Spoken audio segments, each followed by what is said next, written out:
What if everything you thought was lost, your name, your tribe, your story, was waiting for you under an ancient tree in Africa?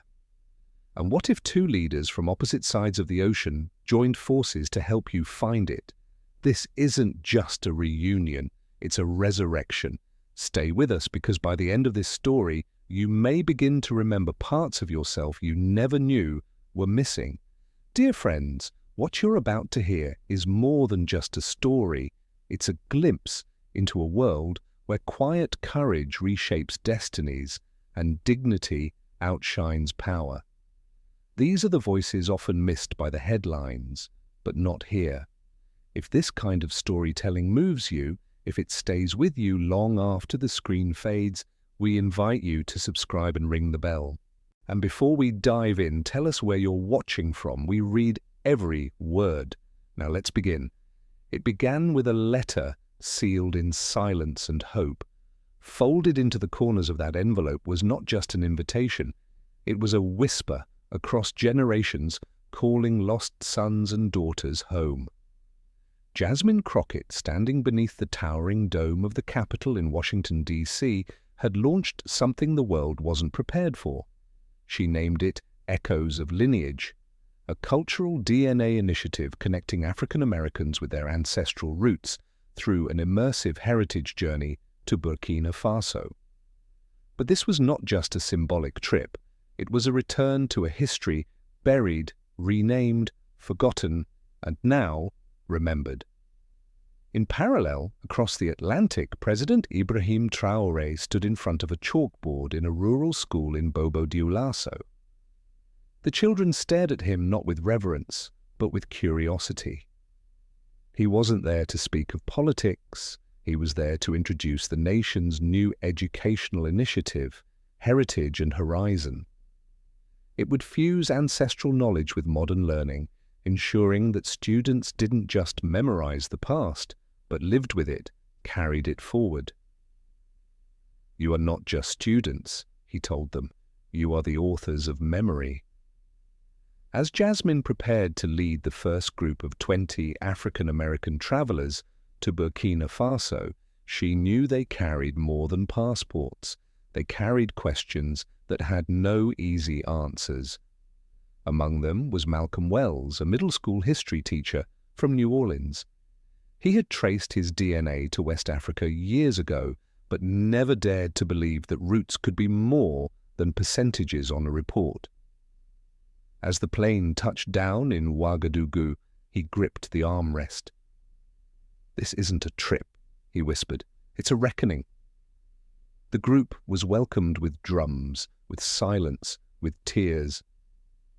Not the orchestrated kind, but the kind that come when something long dislocated finally clicks back into place. For Malcolm, it was stepping off the bus and feeling the red dust cling to his shoes like a handshake. "I feel like I've come home," he said, pausing, "to a place I've never been." Traoré met them not with speeches, but with presence.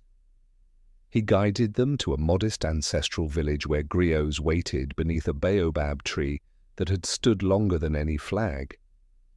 There would be ceremonies, there would be stories, but first there would be listening.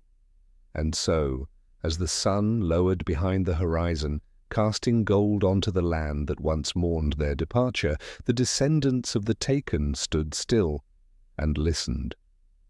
The invitation had been accepted, but the journey had only just begun.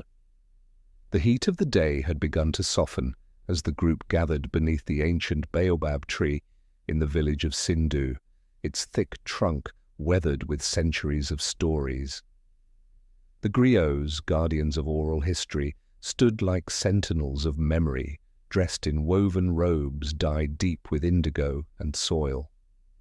No microphones, no cameras, only the quiet pulse of expectation in the air.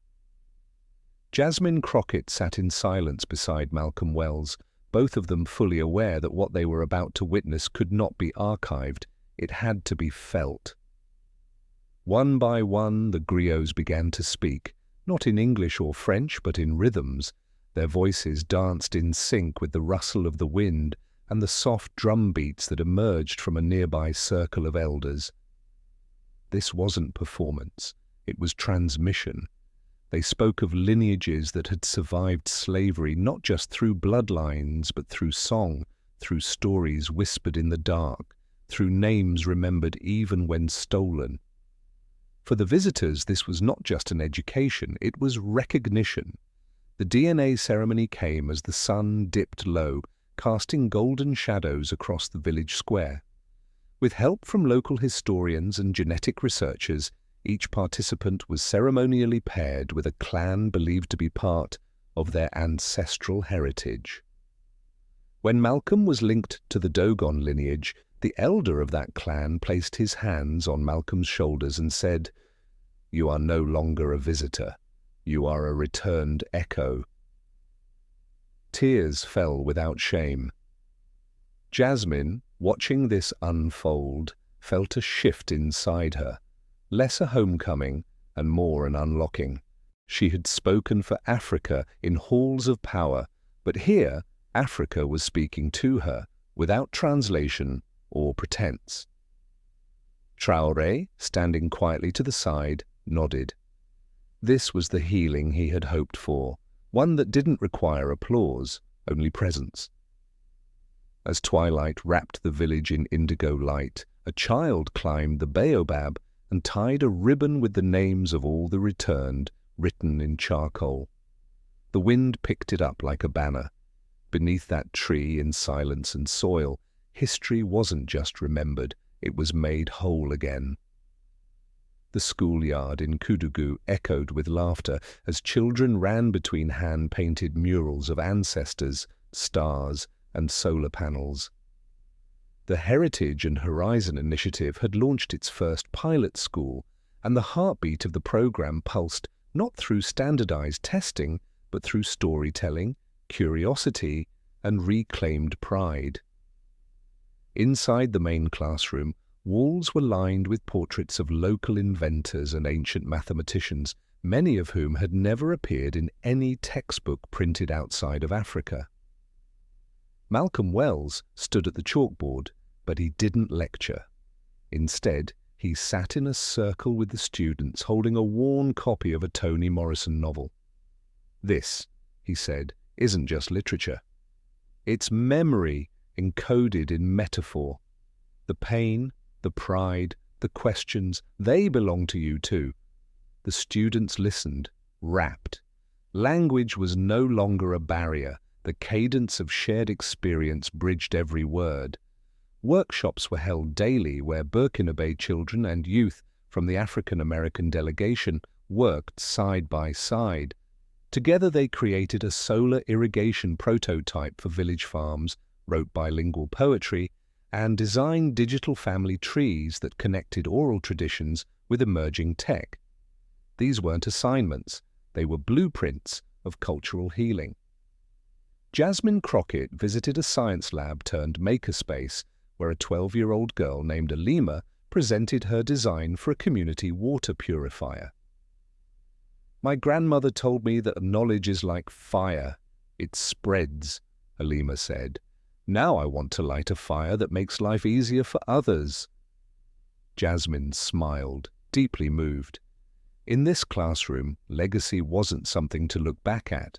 It was something to build forward with. Outside, beneath the wide sky, a joint mural had begun to take shape. Students painted hands stretching across oceans, grasping one another, not in desperation, but in recognition. At the center of the wall, in both English and Moor, the words stood bold and clear. Remember, reclaim, rebuild. That day, Ibrahim Traoré visited the school quietly. He walked the corridors, pausing before a student's drawing of a baobab with its roots entangled in satellite wires. "This," he said to the teacher beside him, "is not just a classroom, it is a mirror, and in it we are finally starting to see who we've always been." The courtyard was quiet, shaded by neem trees whose branches arched like the arms of elders in mid-blessing. Beneath them, An idea was becoming a legacy. Echo Keepers, a community archive project co-founded by Jasmine Crockett and President Ibrahim Traoré, had just opened its first storytelling pavilion in Dédougou. Not a museum, an active space of memory where voices could be recorded, translated, and shared. Here, history wasn't stored behind glass. It was alive, unfolding in real time. Inside, elders recited lineages stretching back generations, their voices weaving between languages, Dioula, Moor, English, interlaced with laughter and tears. Beside them, teenagers digitized oral histories into an open-source database, preserving every inflection, every pause that carried meaning. Malcolm Wells trained local youth on how to conduct interviews with dignity, not as researchers extracting stories, but as kin retrieving what had been scattered. Jasmine hosted a live global broadcast from the pavilion, seated in a circle with guests from Ghana, Haiti, Chicago, and Cape Town. They spoke of identity not as fixed, but as layered. Home, one man from Jamaica said, isn't just where you're born, it's where your story starts to make sense. The comments section overflowed with testimonies. My grandmother sang that same song in Georgia. My son is listening beside me in Lagos. He just said, "No, that's our story too."